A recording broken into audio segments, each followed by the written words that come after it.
पर मेरे ख्याल में 2 से 3 दफ़ा आपने जीएम स्विगैस को बुलाया होगा, उन्होंने आपको श्योरिटी दी होगी। फिर उसके बाद सीएम साहब ने बुलाया है। इससे पहले हमने गवर्नर साहब को रिक्वेस्ट करके, जैसे तरीन साहब ने कहा आप गवर्नर साहब को रिक्वेस्ट करें, हमने रिक्वेस्ट करके जीएम को बुलाया, इन रिटर्न इनके एमडी को भेजा। तो मगर मेरे ख्याल में इन पर कोई असर नहीं हुआ।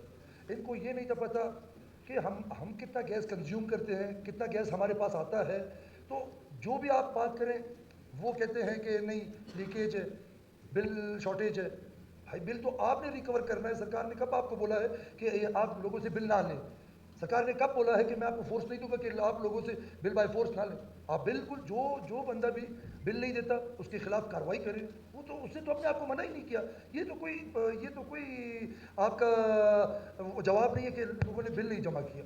फिर ऐसे ही गर्मियों में हम लोगों को ना बिजली दे सकते, लोगों के कारोबार तबाह है। आपको पता है 8-8 घंटे 10-10 घंटे लोड शेडिंग होती है। अब सर्दियाँ आ गई है, गैस की लोड शेडिंग हो रही है, और फिर लोड शेडिंग से जो हादसात हो रहे हैं, मैं आपको बताऊं, उस दिन कहीं शादी थी, मैं उससे लेट आया थोड़ा, जब घर गया स्मेल आ रही थी गैस की। खैर मैंने लाइट नहीं ऑन की, मोबाइल टॉर्च ऑन किया, मैंने देखा नहीं क्या स्मेल कहाँ से आ रही है।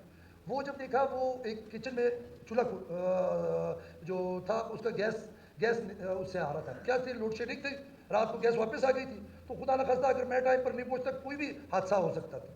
तो लोग इससे बहुत ज़्यादा हादसे के शिकार बन रहे हैं। आप एक कमेटी बनाए, हमारी गवर्नमेंट है, फेडरल गवर्नमेंट है, आप कमेटी बनाए, हम प्राइम मिनिस्टर साहब से मिल लेंगे, उनको ये रिक्वेस्ट कर लेंगे कि ये बलूचिस्तान का एक संगीन मसला है।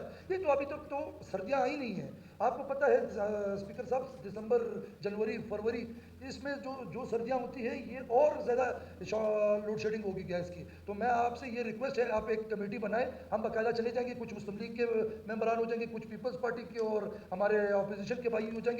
हम प्राइम मिनिस्टर से रिक्वेस्ट कर लेंगे, और फिर एक दफ़ा फिर मैं गवर्नर साहब तरीन साहब गवर्नर साहब को रिक्वेस्ट करूंगा कि आप फेडरल लेवल पर बात कर लें, क्योंकि जीएम साहब के बस की बात नहीं है इधर। थैंक यू, बड़ी थैंक मेहरबानी। यू।